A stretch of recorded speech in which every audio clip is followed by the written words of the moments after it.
राम का अर्थ क्या है? जैसे हम सत साहिब कहते हैं, ये सत साहिब हमारा कोई जाप का मंत्र नहीं है। ये तो हमें एक ये कोड वर्ड समझो हमारा कि हम इससे परमात्मा की याद ताजा करते हैं। सत्य का अर्थ है अविनाशी, सच, और साहब माने भगवान, यानी परमात्मा की भक्ति ही सत्य है इस मनुष्य जीवन में। बाकी हमारे साथ कोई भी वस्तु जाने वाली नहीं है।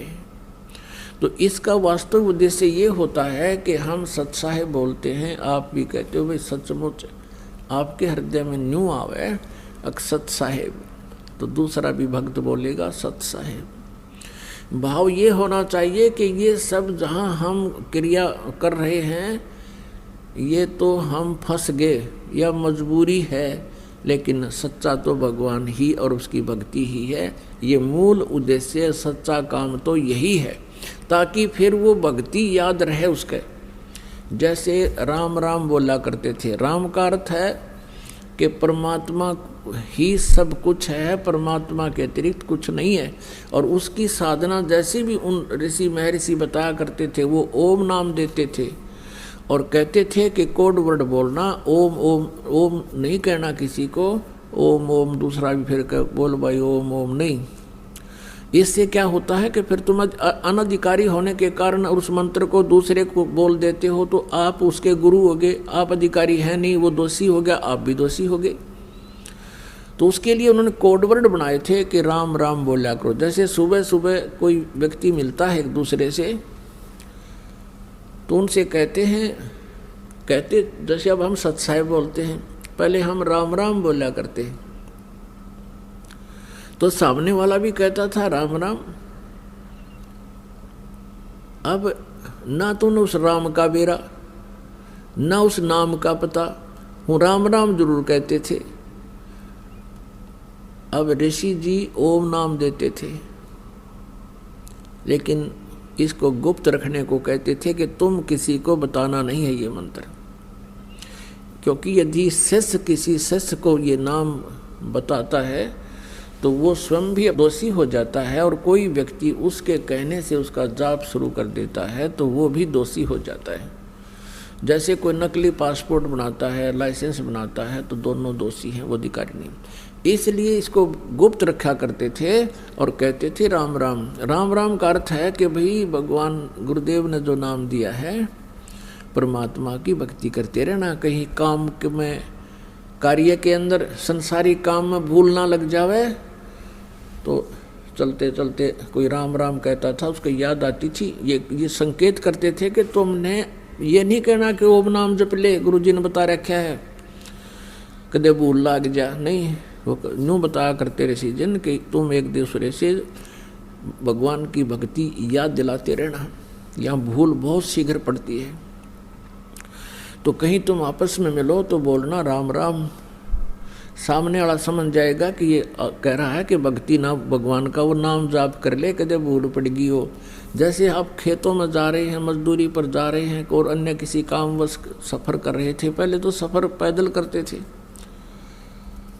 तो रास्ते में कोई व्यक्ति मिल जाता और उसका भूल पड़ जाती थी कोई इधर उधर के विचारों में, सामने वाला कहा करता राम राम भाई राम राम, फिर वो कहता था राम राम राम राम राम राम, ओहो कहता मैं भूल गया था भाई। अब तो वो मन आध घंटे तक फिर श्रवण होता रहा उसका, फिर भूल सी पड़े, इतने कोई फिर टकरा जा राम राम कहने वाला।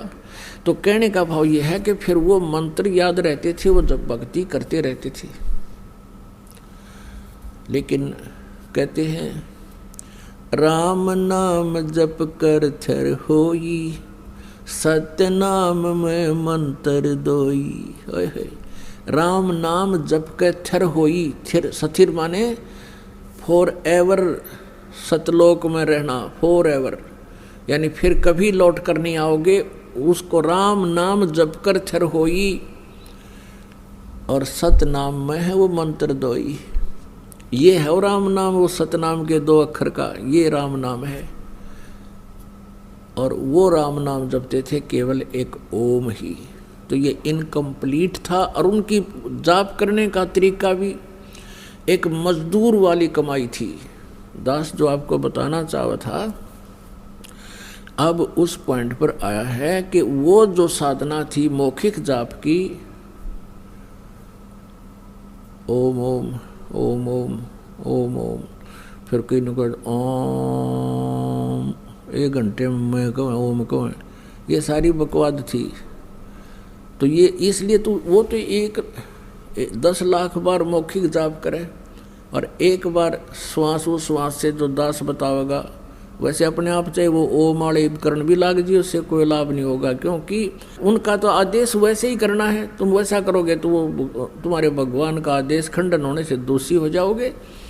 और हमारे भगवान का आदेश है, श्वास उश्वास में नाम जपो, व्यर्था श्वास मत खो, न जाने इसे श्वास को हो, आवण हो के न हो।